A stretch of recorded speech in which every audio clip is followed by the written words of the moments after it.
Muchas gracias a ti, Ricardo, y muchísimas gracias a todas y todos por estar aquí. Estamos muy contentas desde la UNESCO. Somos 3 mujeres las que estamos representando ahora aquí a la UNESCO. Estamos muy contentas de estar aquí con ustedes y más hablar sobre esta iniciativa de la guía de regulación de plataformas digitales.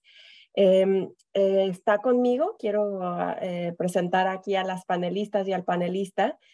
Personas que participaron directamente en París, cuando hablamos de después de París, ¿a qué nos referimos? Pues esta gran conferencia en la que buscamos generar un diálogo multiactor en el que se discutiera qué es lo que tiene que contener, si acaso es que tiene que contener una regulación de plataformas digitales para salvaguardar la libertad de expresión y el derecho a la información.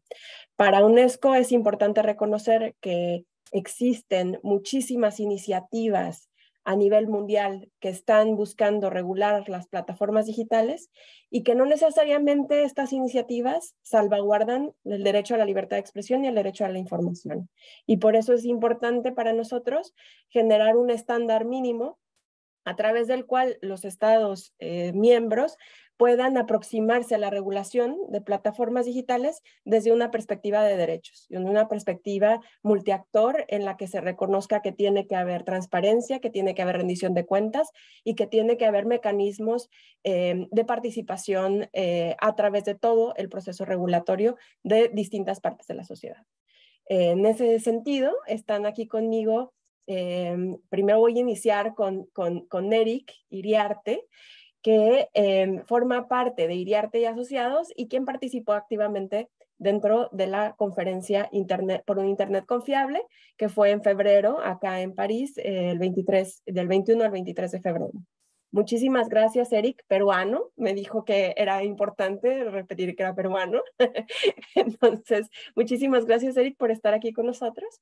También está aquí con nosotros Adeline Gulan. Ella es parte de la UNESCO, es una Program Officer que se dedica y lidera un proyecto interesantísimo que se llama Social Media for Peace. Y este proyecto, ya les contará ella, pero es un proyecto que se enfoca en analizar la relación de las plataformas con los ciudadanos, pero también la resiliencia que los ciudadanos tenemos o buscamos o tenemos que tener frente al posible discurso de odio, la desinformación o el posible contenido dañino dentro de las redes sociales. Y bueno, Natalia Suazo, que muchos de ustedes ya conocen, ella forma parte del equipo regional de las Américas de la UNESCO y pues lidera este tema de comunicación e información allá.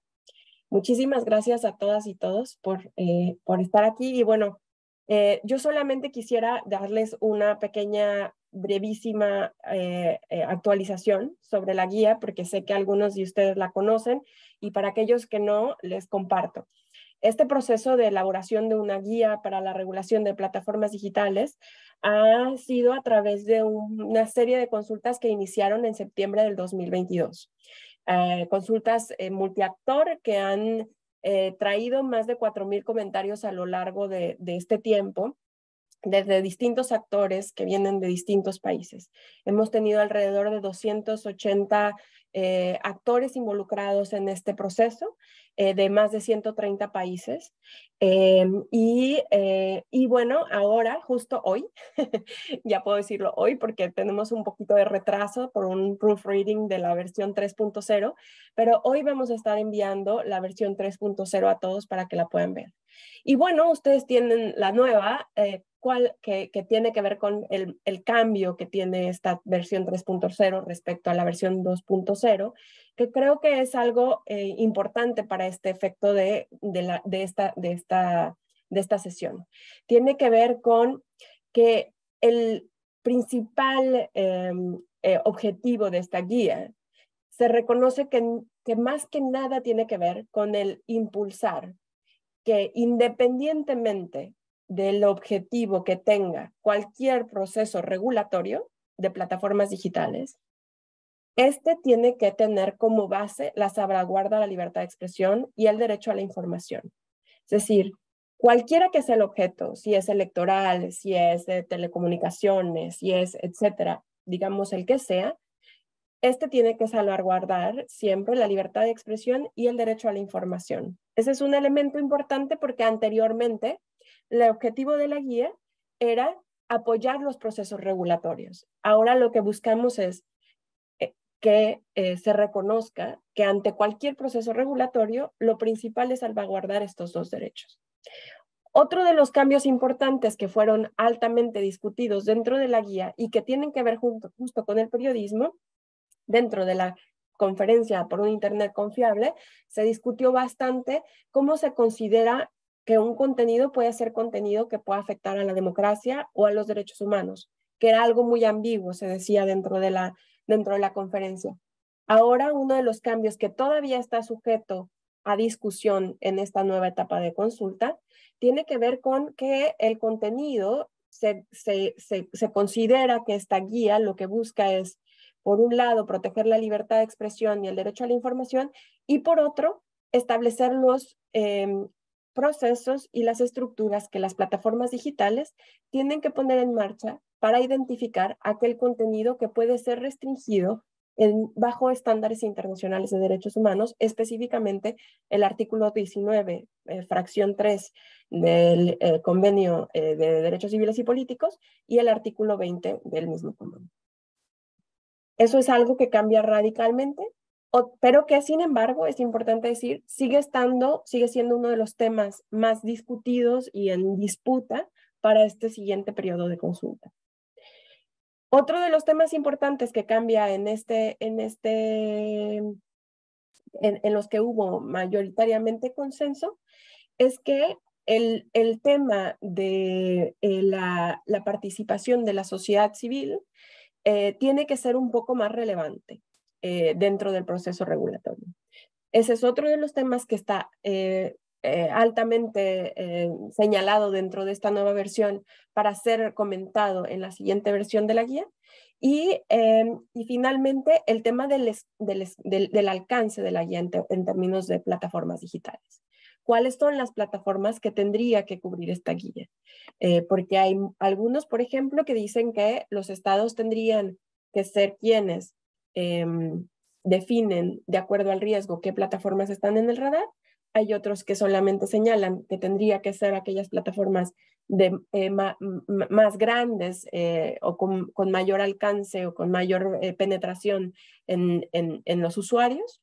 Y hay otros que dicen que tienen que ser, que se tienen que diferenciar entre algunos tipos de plataformas que proveen contenidos y las plataformas que tienen buscadores. Entonces, estas cosas son todavía cuestiones que están en disputa. Es importante decir que la versión 3.0 es una versión que trata de atender la mayoría de los comentarios en los que hubo consenso de la gran mayoría de los comentaristas, pero aquellos comentarios que están todavía en los que hemos tenido divergencias o que hay contenidos que no habían salido antes y que son relevantes, se están poniendo a consulta de manera específica en este nuevo periodo. El nuevo periodo de consulta cierra el 27 de junio y bueno, pues esperamos recibir todos sus comentarios. Entonces, dije todo esto porque creo que es importante tener como el update de cuál es lo que va a pasar con esta guía. Entonces, sin más por el momento, creo que quiero empezar con Eric, porque obviamente el tener la posibilidad de escucharte es una gran oportunidad también para saber como UNESCO qué es lo que están viviendo y qué es lo que están pensando sobre esta guía y sobre esta iniciativa. Para nosotros lo más importante ahora es reconocer las distintas voces y pues más que importante la voz de los medios. Entonces, cuéntanos un poco cuál es tu perspectiva de esta iniciativa y qué es lo que crees que nos hace falta y que podríamos avanzar. Muchísimas gracias, Eric. Gracias, Ana. Supongo que solamente tengo 5 minutos, así que voy a tratar de ser muy breve en la apreciación. Lo primero es que con lo que has empezado, que la versión número 3 toma cambios sustantivos de lo ya dicho en febrero. Esto es importante de reconocer. De la versión 1 a la versión 2 habían habido cambios, pero faltaba este diálogo que sí se pudo dar en febrero y que toma en consideración varias cosas. Uno de los ejes que UNESCO ha tenido durante décadas ha sido la libertad de expresión y la libertad de prensa, además de manera explícita, y la protección de aquellos que utilizan estos derechos para la democracia, para defender sobre todo las garantías de otros derechos. Era algo que no se reflejaba completamente en la versión 2 y de hecho en los diálogos fue parte de lo que saltó en febrero. Esta versión 3 que indicas que va a salir con esta prioridad que debe tener una salvaguarda especial de que cualquier cosa que se haga se mantenga en tema de libertad de expresión, libertad de prensa, sin duda alguna es un notable avance.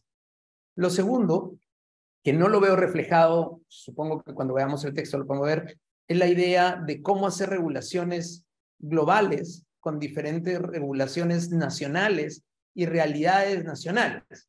Mientras que el bloque europeo, que ha estado trabajando, impulsando fuertemente este tema, puede regular de una vez con una directiva europea, en América Latina, para hacer algo muy concreto, es bastante dificultoso. Aún la comunidad andina, que es la que tiene mayor desarrollo regulatorio integrado, Perú, Bolivia, Colombia y Ecuador, no logra un desarrollo del nivel que puede tener una directiva europea mandatoria y obligatoria, con lo cual resultaría muy difícil. Algunos países van a quedar por fuera. Con lo cual lo que se planteó fue un mecanismo de PMRs o puntos mínimos regulatorios. ¿Cuál es el estándar mínimo que debería tenerse para algún desarrollo regulatorio local sin vulnerar principios globales o el respeto a la Declaración Universal de Derechos Humanos? Que, repito, no he leído la versión 3 todavía, pero espero que pudiera estar incorporado, que fue parte de las discusiones. Un tercer elemento tiene que ver con dónde se encuentran los generadores de contenidos y dónde se encuentran los generadores de las plataformas de los contenidos. Los generadores de contenidos están en todos lados, se produce muchísimo contenido, sobre todo en aquellos países que tienen mayor riqueza cultural, pero aquellos que tienen mayor interacción con plataformas, pero la gestión de las plataformas está sobre todo en lo que han denominado el norte global. Siendo así, la gestión y la regulación prioritaria de muchas de estas plataformas se da o en Europa o en Estados Unidos, bajo una legislación diferente, con modelos y principios diferentes, que van en diferentes caminos. No es una valorización de si son mejores o peores. Pero cuando intentas replicar esa misma regulación que va hacia los generadores de contenidos, tienes un problema práctico, porque muchas veces requieres un contacto con una compañía que ni siquiera tiene oficinas en el denominado sur global. Si esto es así, el diseño tiene que tener o dos frentes, generación de contenidos y gestión de plataformas, o tiene que tener un punto, de nuevo, un PMR sobre el ejercicio de los derechos en nuestras plataformas y las responsabilidades ulteriores de gestores intermedios. A esto se aúna un cuarto tema que resulta cada vez más relevante, y es que muchos de los medios y de los medios de comunicación lo que encuentran en el entorno digital son dos formas diferentes: o crear nuevos medios completamente digitales o reflejar sus medios fuera de la red en los entornos digitales. Si estos medios, que están, sobre todo es un ejercicio pleno de libertad de expresión y libertad de prensa, también van a tener la misma regulación porque son plataformas, comienza a entrar en una zona conflictiva, dado que se está pensando solo en plataformas de gestión de contenidos, pero que no tengan actividad periodística o actividad de libertad de expresión directamente. Y eso no está claro, al menos no estaba claro en la versión 2, y fue otro de los temas que surgió en los diálogos en febrero. Finalmente, para esta primera ronda, llamámoslo de una manera, América Latina ha logrado desarrollar a través de la Corte Interamericana de Derechos Humanos una gama de principios sobre la libertad de expresión y la libertad de prensa, que no es que no se vean reflejados en los trabajos que había avanzado UNESCO, sino que no necesariamente han avanzado tanto con el tema de tecnología o plataformas digitales como sí puede haber avanzado el Parlamento Europeo o el Tribunal Europeo. Y esa disparidad nos lleva sobre todo a la sentencia Herrera Ulloa versus Costa Rica de América Latina, que tiene claridad, por ejemplo, en la lucha anticorrupción y la información que no debería eliminarse de la red y cómo debería presentarse, o la mayor tolerancia que pueden tener políticos y similares. Se ha encontrado que muchas veces las herramientas de eliminación de contenidos o de cuestionamiento a contenidos más bien son utilizados por aquellos que son cuestionados por el mal ejercicio del poder o por la utilización indebida de recursos públicos. cómo hacer una claridad sobre ese tema y evitar que por un mecanismo de protección de mayorías, de evitar fake news o evitar discursos de odio o evitar afectaciones, terminemos afectando la correcta investigación o la necesidad de transparencia o de la memoria misma para la lucha contra la corrupción, que es un flagelo que tanto nos tiene en América Latina. Creo que con esos puntos ustedes con esta primera ronda. Muchísimas gracias, Eric. Adeline, creo que Eric tocó muchos de los temas que tú precisamente has trabajado como parte del proyecto Social Media for Peace, que trabaja en distintas partes del mundo con distintas realidades. Y creo que podrías contarnos un poco cómo UNESCO se aproxima o cuáles son los principales hallazgos que hemos encontrado tomando en cuenta estas diferencias que hacen que una misma regulación no sea o no pueda ser encajable para todos, pero que de alguna manera la existencia de estándares puede o no ser un elemento de cambio para distintos grupos, la sociedad civil, los medios, etc. Adelante, Adeline.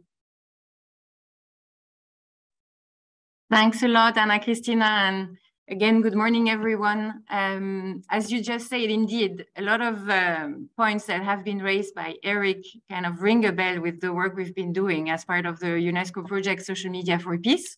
And I just wanted to share with you some of the main lessons that we've learned through the implementation of that project. It's a project that has started already 2 years ago in 2021, and with one objective, which is to actually improve the resilience of societies to harmful content spread online, in particular hate speech and disinformation. And it's a project that we have on purpose piloted in very different cultural, political, geographical, historic environments. So we have 4 countries where we've been working. It's Bosnia and Herzegovina, Indonesia, Kenya, and Colombia. And we are actually planning to replicate the project in more countries as of 2024. And our objective first was to really get a better understanding of the root causes, the scale, the impact of online harmful content offline. And another one was to really understand if the content moderation practices of digital platforms and also the regulatory frameworks, if they were efficient in addressing harmful content, and if not, I mean, to try to identify some gaps. So I will give you now just very quickly some of the main lessons, what we've learned. But one of the main lessons so far is that countries across the world don't have the same needs. A lot of countries, in fact, are much more complex for content moderation than some others, simply because in some countries, people are talking a lot of different local languages, because there are pre-existing tensions, because they're in an unstable political situation, or because the population is lacking some media and information literacy skills to debunk disinformation or hate speech. And in general, unfortunately, those countries that have the biggest needs is also where usually platforms have been investing less. And I come back to give you some more specific example if you're interested. So just to start about what we've learned regarding the root causes, the scale, and the impact of harmful content. The research in each of the countries has shown that what is perceived as harmful is very different from one country to another. I'm not learning you anything, I'm sure, here, but it's really depending on the local context. For instance, nudity is a very good example in the countries where we've been working. And it makes it very complicated for the platform to apply unified global community standards without understanding the local context. The countries, the research has also shown that vulnerable groups and minorities are the most targeted by hate speech and disinformation. And this local community manifests that social media has in many cases promoted negative stereotypes against them. And the objective is always kind of similar, is to foment division, us versus them. And those groups are different from one country to another. They can be sexual minorities, religious groups, migrants, refugees, etc. But what's interesting as well for you to know is that across the 4 countries, one group that is that is always a target also are the journalists. And hereby creating an atmosphere of intimidation that often translates in violence in real world. Now, here was like the mapping of some of the main issues when it comes to the scale and impact of hate speech and disinformation. So we've then studied what have the platforms been doing concretely, locally, in order to address the issues. And what we see is that there are huge inequalities in the distribution of content moderation resources. And I want to be very specific here and give you a concrete example. In a country like Bosnia and Herzegovina, there is just one fact-checking organization to date for the whole country. And this fact-checker is not a media organization, it's a civil society organization. And because of their monopoly to decide for the platforms on what is disinformation on social media, there have been, for instance, a lot of tensions with the media community in the country. Also in Bosnia and Herzegovina, there is no presence whatsoever of any representative of social media platform, no dialogue existing. The moderation in Serbo-Croatian is not working well, and it's creating self-censorship even among the media community. A lot of journalists have been reporting to us through the research of the project that they sometimes refrain on reporting on issues of public interest because, for instance, in the country, reporting on war crimes, judgments, or reporting on hate speech and disinformation, precisely because their accounts are being blocked for months or even for years. And here, because the AI doesn't distinguish between reporting about hate speech or disseminating hate speech typically. So in Kenya, to give another example, like to be very concrete, it shows that the moderation is only done in 2 languages, Swahili and English. And also it's the same with the fact checkers, the moderators, etc. But there are more than 60 languages that are spoken in this country, which means that some languages are completely unchecked. And often those are actually the languages that are used to spread hate speech and disinformation. But then on the contrary, and that's also an interesting part of the research, is to show that a country like Colombia, that has actually part of the continent, has a good history of cooperation and dialogue with representatives of social media platforms. And because there is a representation and presence in the country or in neighboring countries, and also because the technologies to detect harmful content seems to be working much better in Spanish than in some of the other languages of the project, like Bahasa in Indonesia or Serbo-Croatia or Swahili, but also because probably Spanish is spoken by millions of people. And also there is a very good cooperation between the different civil society organizations, the fact checkers on the continent. So this really makes a difference. And Colombia for us is a very interesting example that it's quite different from what's happening in the other 3 countries where we're working right now. I just want also, if I may, Ana Cristina, just say a few words about the regulatory framework that are in place and some of the issues that we have seen. And what we've seen is that the government responses are often inadequate. In some countries like Indonesia, harmful content is being criminalized. And because of that, platforms tend to remove content quickly and creating censorship. Also, we've seen that vulnerable groups being target of hate speech online, well, they are actually, this is the type of population that is not very well incorporated in or protected by law and living often like the women, sexual minorities, religious, ethnic minorities, legally unprotected. Now, again, I just want to mention quickly the case of Colombia that is interesting because here, on the contrary to some of the other countries where we're working, the legal framework for countering harmful content is in general aligned with international human rights standards. However, we found out that there are some regulatory gaps and challenges, including the vagueness of some criminal provisions regarding incitement to violence. The Constitutional Court has created robust jurisprudence on safeguards to freedom of expression, and it's currently examining cases in relation to the protection of user rights by online platforms. But there are actually some criticism related to some recent courts ruling. For instance, the fact that some rulings are now creating an obligation for internet users to first exhaust all internal remedies before starting legal action.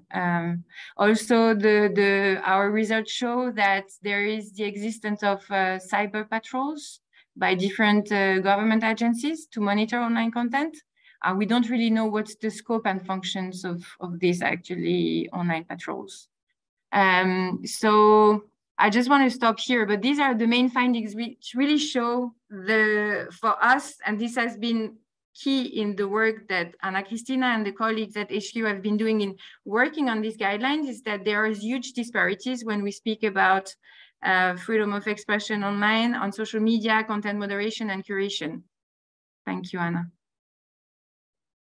Muchas gracias, Adeline. Y bueno, pues Natalia, tú justo ahora que estamos trabajando en esta guía global, que finalmente creo que es importante decir, no se busca que esta guía sea una camisa de fuerza en el proceso regulatorio, sino que sea un elemento que pueda ser retomado como un parámetro para los procesos regulatorios. Reconociendo que cada uno de los estados y cada uno de los países tiene sistemas regulatorios totalmente distintos.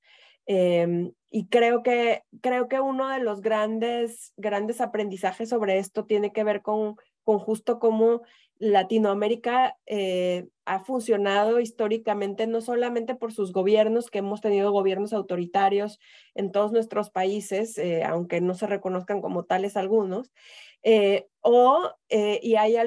también tenemos una sociedad civil muy viva y tenemos un periodismo muy fuerte. Natalia, desde la región, UNESCO ha llevado a cabo una serie de iniciativas que no solamente tienen que ver con los procesos regulatorios, pero también en acompañar a todos estos grupos para justo generar mecanismos de resiliencia y de atención a lo que está sucediendo hoy en temas de moderación de contenidos y plataformas digitales. Cuéntanos un poquito acerca de eso. Exacto, Ana. Les voy a compartir una muy breve presentación para contarles ese camino que hemos hecho. Espero que se vea bien aquí. Entonces, les cuento aquí sobre esto. ¿Qué es lo que hemos venido haciendo? Yo preparé una breve agenda para no irme tanto de tiempo. Primero, entender por qué lo estamos haciendo.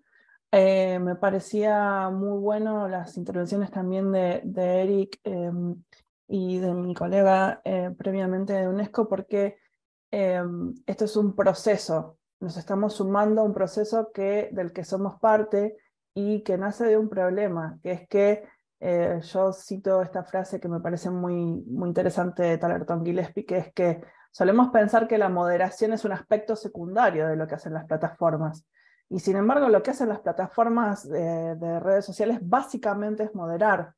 Pero estamos en un problema hace muchos años, como bien contaba Adeline recién, que lo hacen sin reglas transparentes o que lo hacen con muchas diferencias entre cada uno de los países y regiones.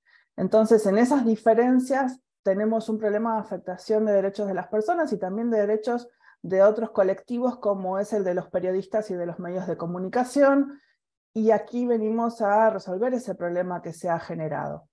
Yo hago no la voy a explicar toda porque la suelo usar para algunas conversaciones, pero tuvimos un momento en esta cuestión de las plataformas y de la regulación en donde no había ninguna regulación, digamos, era el momento, como lo llama Rebecca McKinnon, del consenso de los conectados, nos conectábamos, había una visión de que era bueno conectarnos y que obviamente lo fue así, que las plataformas, las cuestiones de conectarnos mejor a Internet nos iban a hacer más capaces de tomar mejores decisiones, informarnos entre otras cuestiones.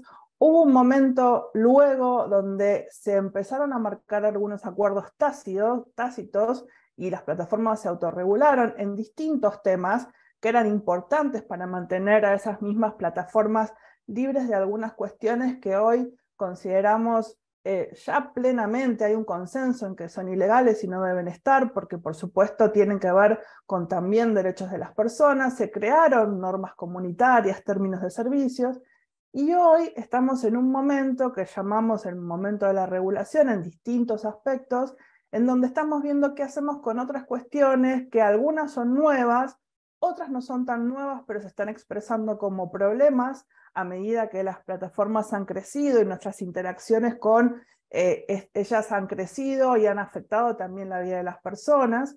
Y entonces tenemos una serie de iniciativas de distinto tipo afectando cuestiones como datos personales, publicidad dirigida, cuestiones algorítmicas, moderación y todo lo que ello implica en términos de sesgos, y entre ellas libertad de expresión. Estos principios que estamos trabajando y que se vienen trabajando colectivamente desde UNESCO tienen que ver con eso. Yo siempre digo que la regulación no es necesariamente una ley. Estamos en un momento de regulación, pero no siempre la regulación es una ley. A veces estamos hablando aquí qué forma va a tomar. Y gran parte de los momentos de la regulación tienen que ver con qué forma va a tomar.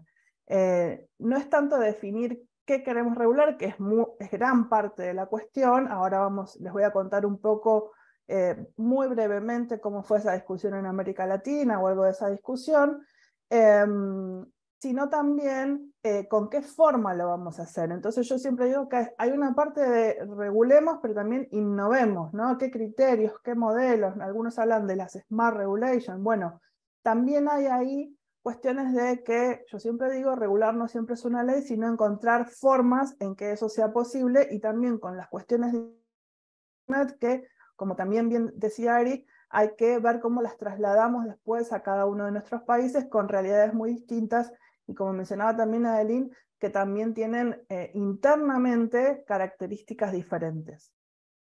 Entonces yo les cuento muy brevemente cómo fue el proceso en América Latina. Este proceso se anunció, como bien decía Ana, el año pasado, en el Día Mundial de la Libertad de Prensa, a través de un mecanismo de múltiples partes interesadas. Cuando tuvimos el Zero Draft, se abrieron las consultas bilaterales regionales, eso fue en septiembre, y nosotros tuvimos en América Latina una consulta regional. Hubo una reunión híbrida en la Cancillería de Bogotá el 23 de noviembre, se invitó a participar a sociedad civil, empresas, asociaciones profesionales, entre ellos, por supuesto, la CIP participó, es socio estratégico de UNESCO en muchas actividades, y luego de eso se recibieron comentarios por escrito que fueron también enviados al equipo de trabajo que está trabajando con las guidelines de UNESCO. El draft 2 estuvo para antes de la conferencia de París de febrero de 2023, y tuvimos también en París en febrero un side event con la perspectiva latinoamericana. Ahora les voy a contar también, fundamentalmente, qué pasó en ese side event de perspectiva latinoamericana, porque también ahí se pusieron en evidencia cuáles eran las características de las preocupaciones de nuestra sociedad civil fundamentalmente, y académicos y empresas. Y bueno, y como decía Ana, ahora tenemos ya el draft número 3 que se estará presentando la semana que viene en el Día Mundial de la Libertad de Prensa de este año. Como bien decíamos, nosotros tenemos una sociedad civil en Latinoamérica que viene trabajando sobre la regulación de redes sociales en general, pero sobre todo en la moderación de contenidos. No nos es un tema nuevo. Están involucradas distintas asociaciones, organizaciones de sociedad civil, y también UNESCO se encargó de que cada región pudiera expresar su perspectiva en este contexto, integrar elementos objetivos a este marco regulatorio, siempre pensando que este marco se va a enfocar fundamentalmente, como venimos diciendo, en cuestiones de libertad de expresión ante problemas que venimos teniendo, entre ellos desinformación, moderación no transparente de contenidos, etc. Tuvimos en esta consulta que hicimos en Bogotá una discusión sobre dos ejes, sobre cómo debería ser, por un lado, en ese Zero Draft primero que estábamos discutiendo, cómo debería ser por parte desde lo público, digamos, ese regulador independiente, cómo debía constituirse, el financiamiento, bueno, cuestiones del regulador.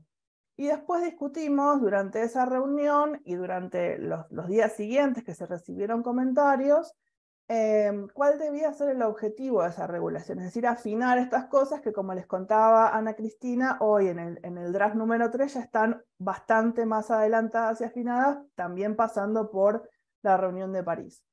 Se discutieron los principios de transparencia, las políticas de manejo del contenido, los mecanismos de empoderamiento de usuario, rendición de cuentas, revisión independiente, y las 10 áreas en ese momento del Zero Draft. Después estas cuestiones también, por supuesto, se han ido modificando.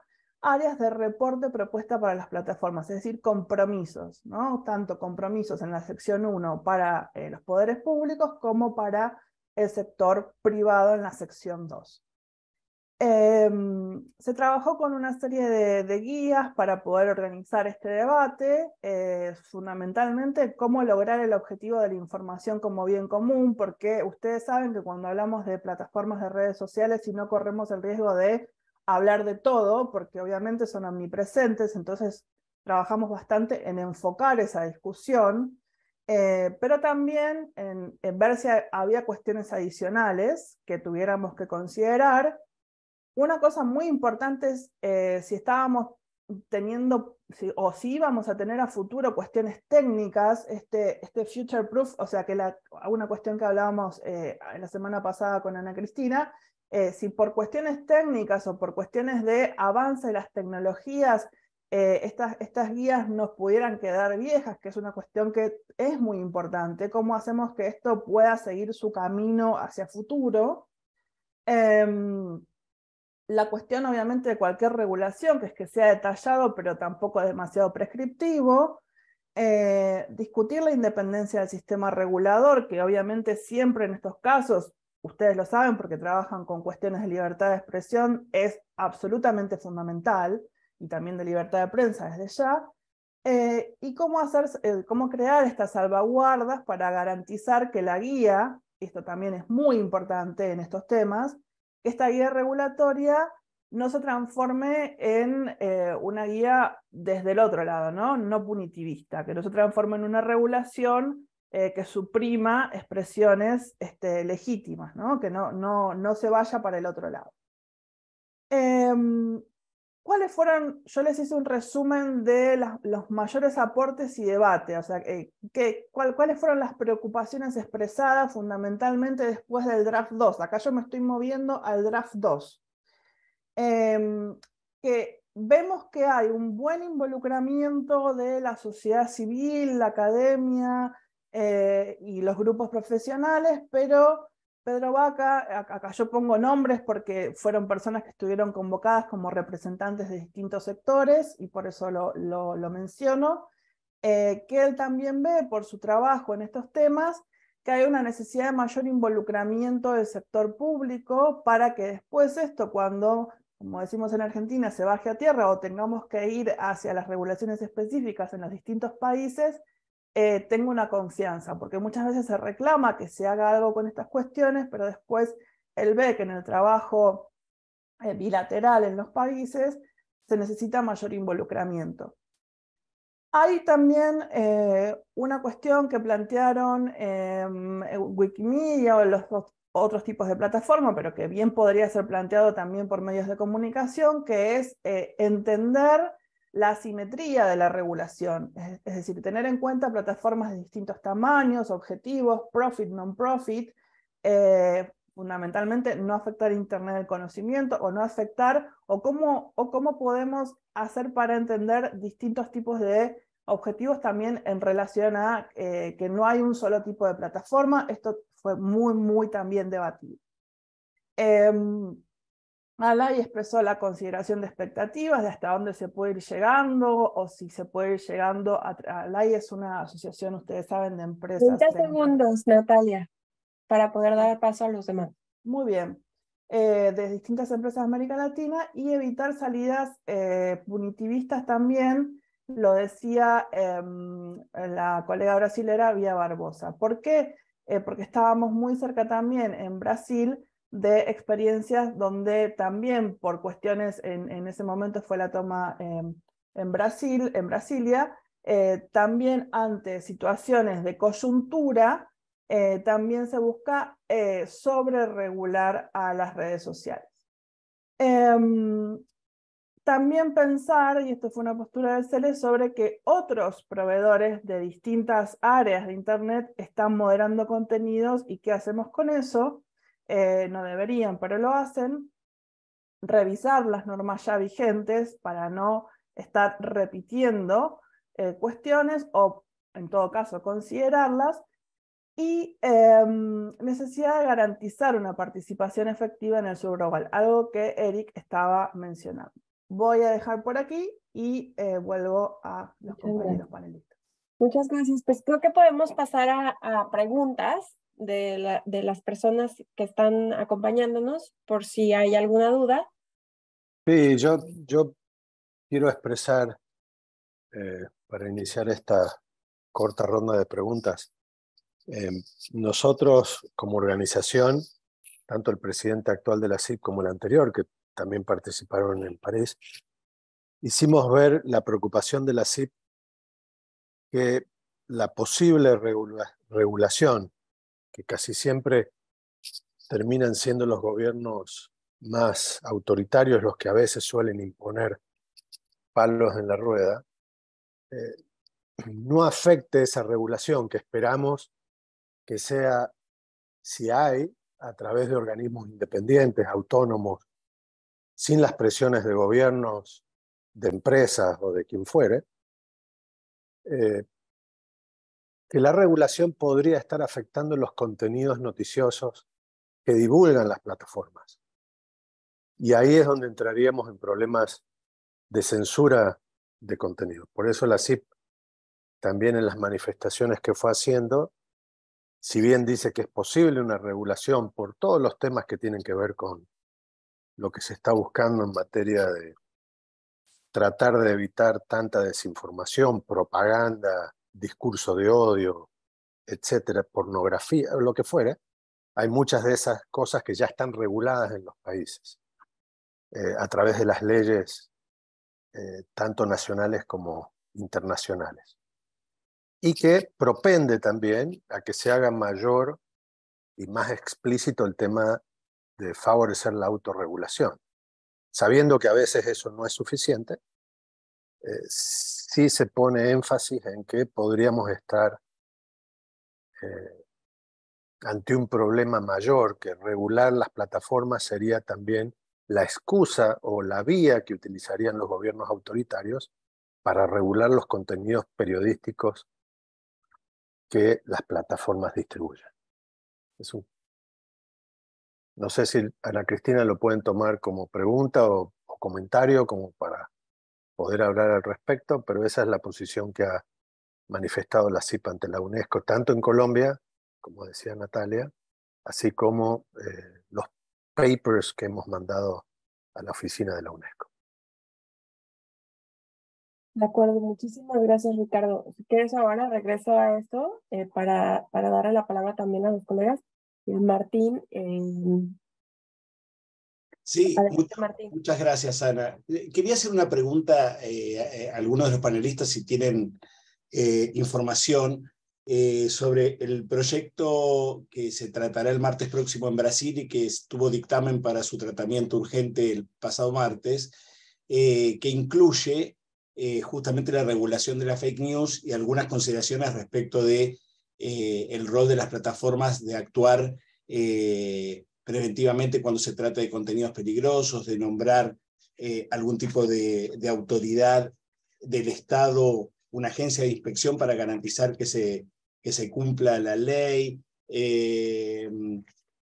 Otra de las cuestiones es que las empresas de tecnología tienen que crear informes de transparencia, necesitan tener un control de identidad de quienes compren publicidad, que los políticos tengan un estatus especial en las redes sociales, una cantidad de temas vinculados de alguna manera también con la moderación, y elimina la llamada irresponsabilidad por los contenidos de terceros, digamos como principio general. ¿Tiene alguna opinión al respecto? Eric, ¿quieres iniciar? Sí, yo dos ideas, no es que no te quiera responder directamente, Martín, pero primero quiero hacer un comentario para Ricardo. Y es que hace 5 años la SIP, la Sociedad Interamericana de Prensa, dio la denominada Declaración de Salta. Y como si fuera una suerte de bola de cristal, parte de lo que se dijo en ese documento, lo voy a leer textual, es el punto 13, que dice que los intermediarios tecnológicos deben comprometerse con el respeto y la promoción de la libertad de expresión y no deben ceder ante presiones de gobierno u otro grupo de poder. Sus políticas y criterios que puedan restringir la circulación de contenidos deben ser claros y transparentes. Asimismo, deben adoptar buenas prácticas para resguardar los datos personales y la privacidad de las personas que utilizan sus plataformas y servicios. En todo caso, deben disponer de mecanismos de denuncia accesibles a quienes puedan verse afectados en el ejercicio de sus derechos. Esto es clara la posición de la CIP y de la libertad de expresión, por lo menos desde la región, y que además es bastante estandarizado con lo que ya se había comentado y mucho de lo que salió en París, que toma un caso muy concreto. Recuerdo que la delegada gubernamental de Irán, que estaba en la conferencia de París, dijo, a mí me parece muy bien lo que está planteando UNESCO, por lo menos en su versión 2, porque además coincide con nuestros mecanismos de control de contenidos. Y cuando algunos escuchaban lo que decía la representante de Irán, decía, ok, ¿es esto lo que queremos crear, este tipo de control de contenidos hacia ese lado? Dejo el tema más allá de que sea Irán. Puede haber sido cualquier gobierno, y lo mencionaba claramente Ricardo hace un instante.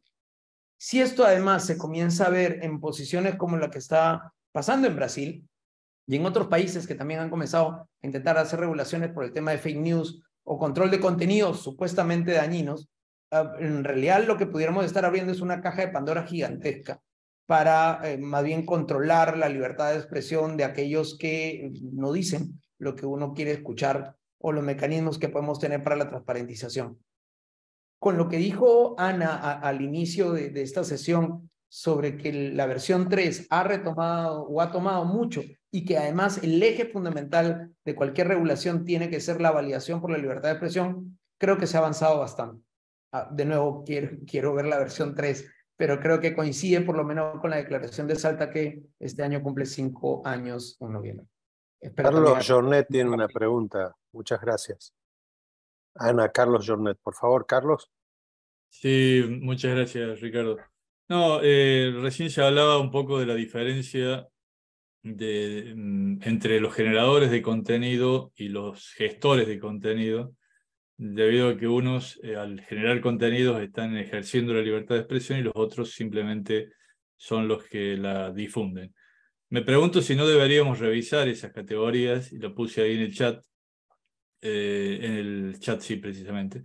Si no deberíamos revisar estas categorías, ya que los avances tecnológicos y la propia actitud de las plataformas que han ido empezando a generar contenidos mediante algoritmos, los convierte en algunos casos en claramente generadores de contenido.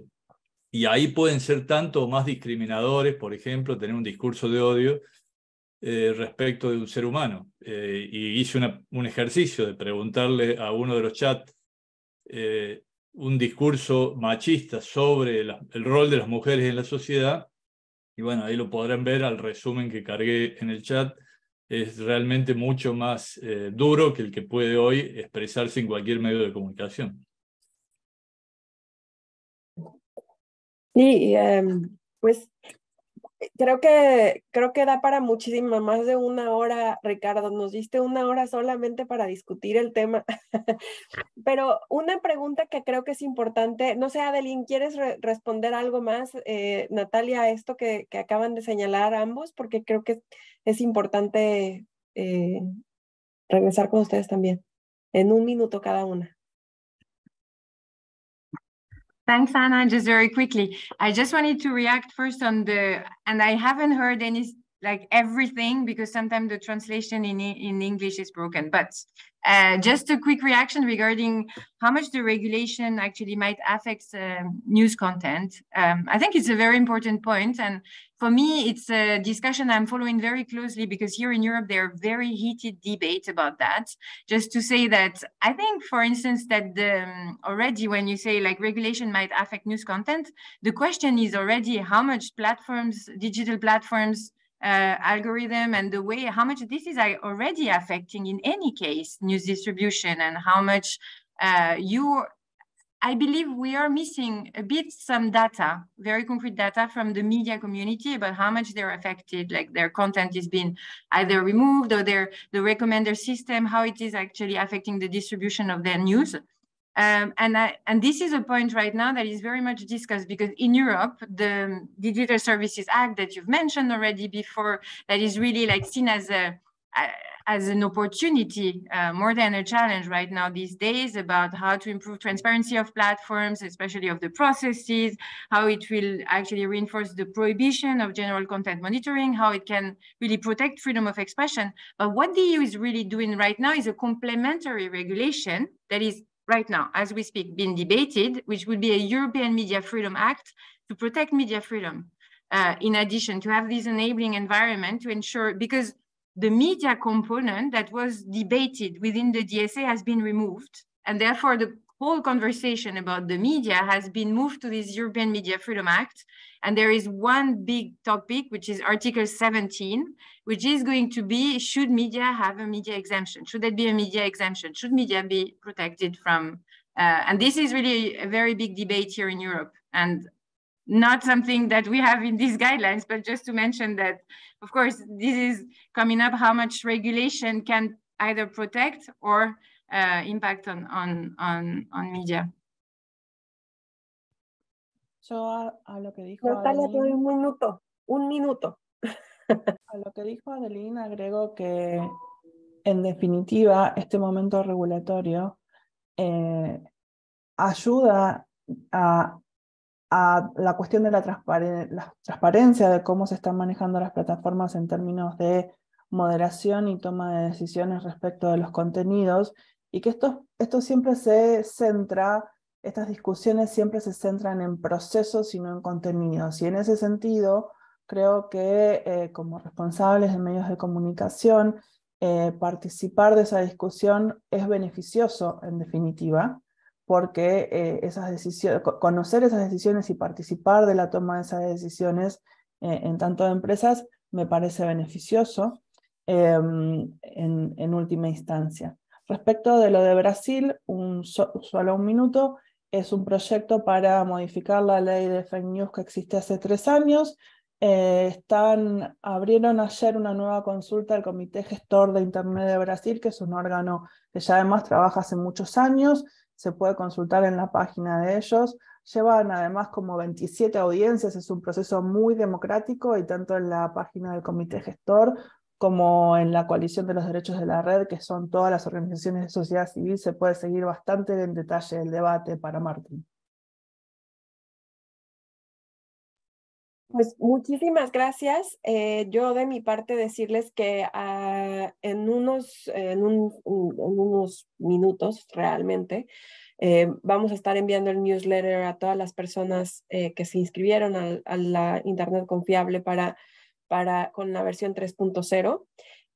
También van a poder analizar todos los comentarios que se hicieron, los más de 4,000 comentarios que se han recibido a lo largo de este tiempo de los distintos actores. Se anonimizaron los comentarios porque algunos comentaristas solicitaron anonimato, y como no podemos hacer una selección uno a uno, hicimos una anonimización general.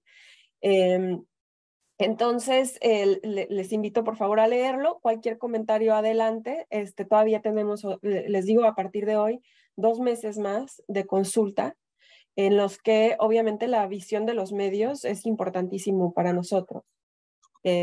Reconociendo, y es importante decirlo, que esta parte de la guía es un elemento de un conjunto de elementos más amplios que tienen que ver con todos los procesos que las distintas agencias de la ONU llevan a cabo para impulsar mejoras regulatorias para las plataformas digitales. No solamente es esta guía se enfoca específicamente en el tema de estructuras y procesos de contenido, pero existen otras iniciativas desde otras agencias que cubren otros temas que la UNESCO por su mandato no puede cubrir. Y eso es importante señalarlo. Entonces, muchísimas gracias. Lo que dijiste, Ricardo, lo tomamos, lo tengo claramente en cuenta, porque esto forma parte de los comentarios que hemos tenido aquí. tenemos que encontrar la manera justo de cómo abordar los siguientes retos en la siguiente etapa de la guía. Pero muchísimas gracias a todas y todos y saludos. Gracias, Ana Cristina.